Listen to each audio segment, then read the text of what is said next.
Have you ever wondered whether quietly tending to the ailing can release our seeds of lasting goodness? Have you ever questioned if each life you save ripples out blessings you may never see?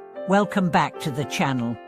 Today we explore two profound truths. First, that selfless medical service can indeed generate deep moral merit. And second, that the smallest act of compassion can blossom into a harvest of unexpected benefits. In the remote valleys of southern China, one humble village doctor devoted his entire life to healing the impoverished. He bore no grand titles and received no pomp or ceremony, yet he carried in his heart an unshakable conviction. If one more breath is drawn, I must keep my feet in motion. Over decades he trudged rugged mountain paths, crossed rushing streams, armed only with a battered medicine kit and an indomitable will. His story illustrates how genuine altruism, offered without hope of reward, brings its own sacred return. He had learned medicine from an elderly rural healer after losing his parents in wartime strife.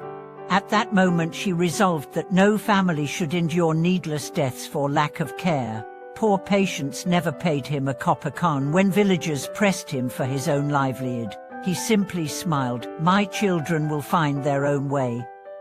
The sick must come first.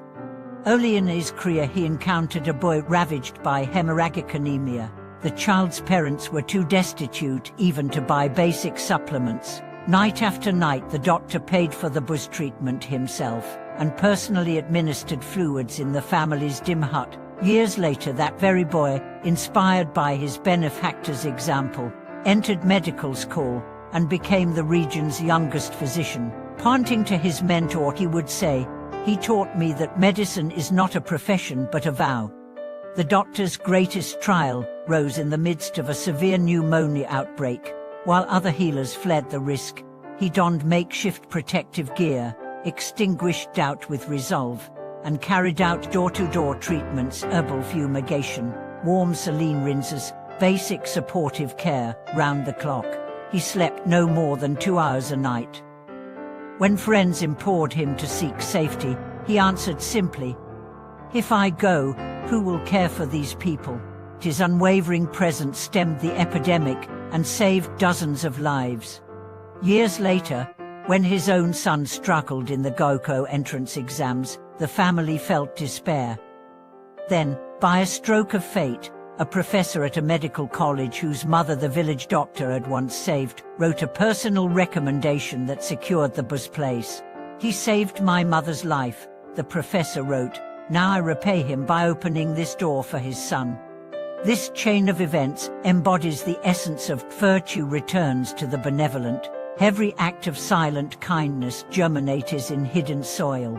It may lie dormant for years, then in a moment of crisis, send forth roots of support, protection, opportunity, or even a stranger's whispered advice. The doctor did not cast about for merit, he followed a simple creed: alleviate suffering wherever it appears. Yet in doing so he wove a tapestry of cause and effect that stretched far beyond his own life. In his final years, the lifelong strain on his feet caused painful ulcerations. Though urged to rest, he insisted, "If I stop now, I may never walk again." On his last journey he fell in a patient's courtyard, still clutching his medicine box. His final words were directions for further care: "Give these last doses. If he does not improve, send him to the county hospital immediately." The entire village turned out for his funeral. Some traveled for days to pay respects. They did not sob wildly, but stood in quiet reverence, chanting prayers that honored both his skill and his compassion. Villagers spoke of him not merely as a healer, but as a living embodiment of mercy. Friends, this is the life of an ordinary man who lived an extraordinary ethos. He never preached, yet his every action spoke of universal love. He never proclaimed doctrine, yet he demonstrated the workings of karmic law. He never asked for accolades, yet his legacy shines the grandest monuments. If you have ever doubted that selfless service yields genuine reward, recall this devoted doctor. He teaches us that the truest virtue rises not from ritual or boastful charity, but from simple, unwavering kindness. In a world quick to measure worth by titles and trophies, let us instead measure by the number of lives lifted, the depth of mercy extended, and the humility with which we serve.